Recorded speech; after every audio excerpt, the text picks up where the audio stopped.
As we continue with the 2013 Wellness Fair, we're going to go over to Sarah Small with another vendor. Hey, Sarah.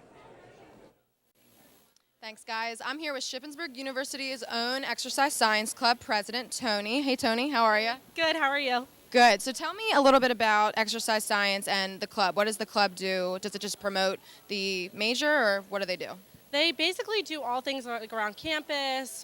For the club, we all try and do like wellness events. So this is a big part of what we do, the wellness fair. And then we also help with races around town, healthy eating, all kinds of stuff. We work with all other organizations in the school and everything. So. Okay, great. So tell me a little bit about the hula hoop. What's the deal with that? It's kind of something fun to do. So we're having a little competition here. Tish here is doing a great job. I don't think I could do that. No, me neither. So it's just something fun to do, and we're having a little competition here with it. So hopefully people come out and do it. So does this show, is this just like a showing of core strength, or? Yeah, but she can walk with it too. So she says it's hard, but she's really good at it. So it just kind of takes flexibility too. She's barely moving, but it takes a lot of motion. I can't do it. Oh, well, thanks, guys. So you guys should come down here and try to beat her. I don't know if anyone can, so we'll see you later. Thank you. Thanks, Sarah. Eder Health Center has been a mainstay for Shippensburg University. SHIP students don't have to travel far to get the care they need. Trey Kimball has more. A beautiful facility, and I think maybe students will be curious. The new Eder Health Center in McLean, too, has plenty to offer SHIP students. Nurse appointments, and we also offer physician appointments, and then we also have a lab technician, so we do a limited amount of lab work. One nice feature is the self-care area. For if you just have your symptoms for a day or two, they're cold symptoms, you can come down and fill out a paper, check your temperature, and then walk away with some over-the-counter medicine. Students can educate themselves on common illnesses as well, and there is a full-time doctor on staff too. He is new, but he's very well-rounded and very knowledgeable in many areas, so I think it's something that students should take advantage of. The new Eder Health Center and its staff have so much to offer. Trey Kimball, SUTV News. Eder has nurses on staff 7 days a week from 11:30 a.m. to 11:30 p.m. Now let's check in with Sarah Small out on the floor. What's you up to, Sarah? Hey, guys. I'm here with Cher from Commuter Services. Hi, Cher. How are you? Hello. Good. How are you today? I'm good. So is this your first year at the Wellness Fair? No, we've actually been partnered with Shippensburg for about 5 years, so we've been here every year. Oh, that's awesome. So what kind of services do you guys offer? Since I know we have a lot of commuter students, so what kind of things do you guys offer to those students? We're actually a nonprofit organization, and our goal is to help improve the air quality and eliminate traffic on the roadways. So we encourage both staff and commuters and students to consider alternative forms of transportation for traveling to and from school. So we're here to assist and provide free information and resources revolving around carpooling. We assist with transit. There is a bus that travels to this area. And of course, we promote bicycling and walking. So today we're offering free giveaways for anybody who registers for information. We're doing an Earth Day challenge where we want people, anybody, staff or students, anyone's welcome to make a promise to participate during the week of Earth Day, which is April 22nd to the 26th. You can pledge, make a promise to walk, bike, carpool, or use the bus if possible as often as you can throughout that week. That's awesome. So would you say, what's the best other transportation? So instead of driving your car, what would you say is the best way to go? Well, it's tough to make the category of the best, but the cheapest way to travel, if possible, is always using a bus. We work with CAT. We work throughout South Central Pennsylvania, so anybody in all of these areas who's looking for more bus information, they can connect with our program, and we'll link you up with relevant information. That's the cheapest way to travel, specifically to and from work, but a lot of people bicycle across county lines, surprisingly. It's easy for students to hop on a bike. A lot of people already are mentioning that they might make a pledge to walk or bike as much as they can versus jumping in their car that week. You know, even if a commuter lives just a few blocks away. It helps our mission if rather than jumping in your own vehicle, you just walk a couple blocks. Well, I know I didn't have my own car for all of college, so walking was my means of transportation.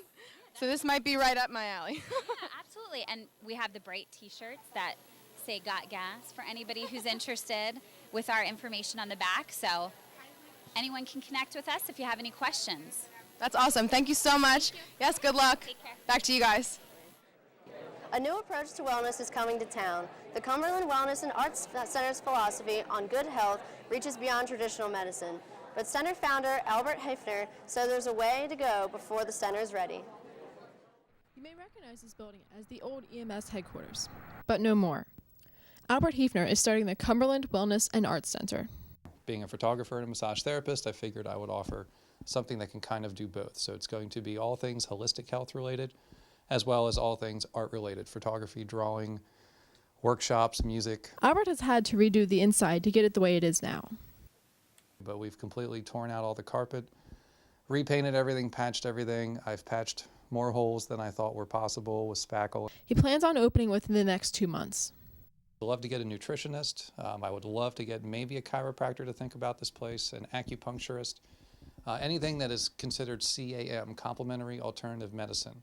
Albert hopes to start drawing people to his Wellness and Arts Center soon. Steph Horvat, SUTV News.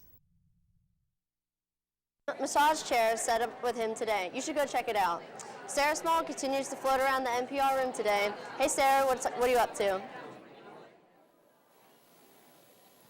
I'm here with Stella Gerard. She's from Mary Kay. Hi Stella, how are you? Great, how are you? Good. So is this your first year at the Wellness Fair? No, I've been here a few times before.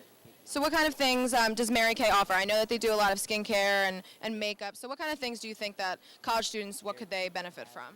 Well, I really love explaining the importance of skincare and taking care of your skin and making it look young and healthy and that kind of thing. So what products could college students benefit from? Because I know we have a lot of long nights and some, dark circles under the eyes. So what kind of things could students benefit from? Well, I think first and foremost, it's whatever you are cleansing and moisturizing, making sure you have a good solid program with that. And then of course we have a few, tips and secrets to the hiding the dark circles, whether it's a concealer or a firming eye cream. We're here for you. Great. So are you selling anything today, or what's your objective for the Wellness Fair today? Today is just getting the word out and introducing myself and developing a relationship with students and just letting them know that I'm here for them. I'm not selling today. All right, great. Well, thank you so much for meeting with us. Best of luck today. Hope you have a lot of fun. All right, have a good one. See you guys. The Planned Parenthood Center in Harrisburg helped educate young people about family planning and sex ed. Eric Kubler has more. Parenthood helps promote information to women and men on health and family planning. Planned Parenthood supports comprehensive sex ed across the board, both in high schools and on college campuses. As far as specific courses go, I don't think that we teach a specific course, but we do have educators who are trained on comprehensive sex ed and who will come to colleges and come to high schools. Planned Parenthood delivers vital reproductive health care services, sex education, and information to millions of women, men, and young people worldwide. Talk about STDs, STD awareness. We talk about the use of contraceptives. We will show students how to use contraceptives, the safe way to use them. We also do LGBT awareness as well. Harrisburg's Planned Parenthood facilities are available on a walk-in basis, so don't be afraid to get tested today. Eric Kubler, SUTV News. For more information on the facility, visit their webpage at plannedparenthood.org and search the zip code 17112. Coming up next on the 2013 Wellness Fair, how to protect yourself and the animals in your home from Lyme disease. And we'll find out how to maintain a healthy diet. So much information to help Shippensburg, and we're not done yet. Let's go to Sarah with another vendor. Thanks, guys. I'm with Krista Williams. She's working with Healthy Living on campus. Hi, Krista. How are you? Good. How are you? I'm good. So is this your first year at the Wellness Fair? Yes. How are you liking it so far? It's awesome. It's very successful. Good. So can you tell me a little bit about what kind of things students can benefit from with the Healthy Living community? Sure. It's based on 7 dimensions of wellness, and it allows students to reach their wellness goals in coordination with a resident assistant, residence director, and then using resources on campus to help them reach those goals. So do you promote a lot of going to the rec and doing intramurals and things like that? Right. We have a lot of different dimensions like spiritual, environmental. So it's based on a lot of different things, and it's really what the students want. We actually have a Healthy Living Council. We meet once a week to determine what kind of programs we're going to have. They set up the programs. It's a great leadership experience, and it helps them to grow in their development.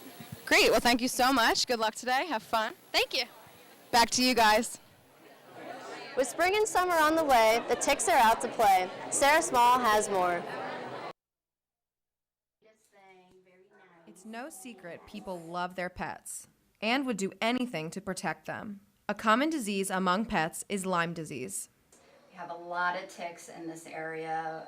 Lyme disease is pretty common in our dogs. Here at our clinic, we probably see 2 to 3 cases a week, which is a pretty high prevalence here. The ticks don't stop there. Lyme disease is a bacterial infection that can affect the skin, the nervous system, joints. Lyme can affect individuals in different ways. The number one symptom? A bullseye rash. It does not occur in all cases, and even when it does occur, people often miss it. Lyme disease is a multi-symptom, multi-system disease. So it moves very quickly from the blood system into the tissues.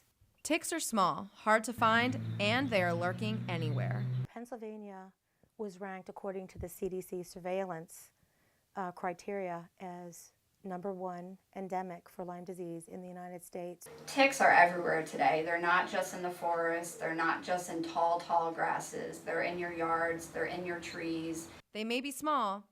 The damage they cause can be huge. If a patient is not diagnosed quickly, we know that the disease disseminates into multiple organs, multiple systems of the body, and it becomes a cat and mouse chase. Early detection for you and your pet mean the most.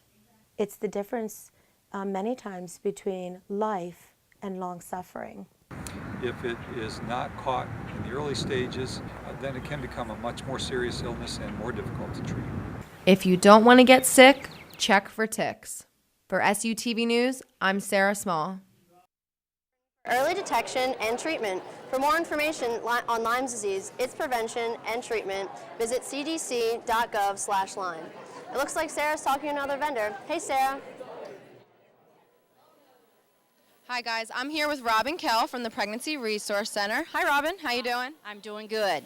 So I remember you from last year. We had a little talk about the Pregnancy Resource Center. Can you tell me now, for our viewers who might not know, what is the Pregnancy Resource Center and what kind of things do they offer to students and the general public? Okay. Well, first of all, we're a nonprofit, so one of the things is we don't charge for any of our services. It's all free. It's confidential. We do free pregnancy tests. We do free STD testing, and if you do test positive, we treat for that as well. We have ongoing education. Someone who's pregnant, they can learn about their pregnancy. We also have a points program where they earn points to just help them with any needs that they might have. We also have a sexual integrity program for those that are struggling with their relationships, just to help them form better relationships. Great. So you said you offer free testing. So that includes, what kind of testing does that include? Okay. We test strictly for chlamydia and gonorrhea, which those are two of the most ones that are out there, especially chlamydia. Chlamydia is a very reportable one. Actually, STDs across the board. 1 in 4 sexually active people will acquire an STD.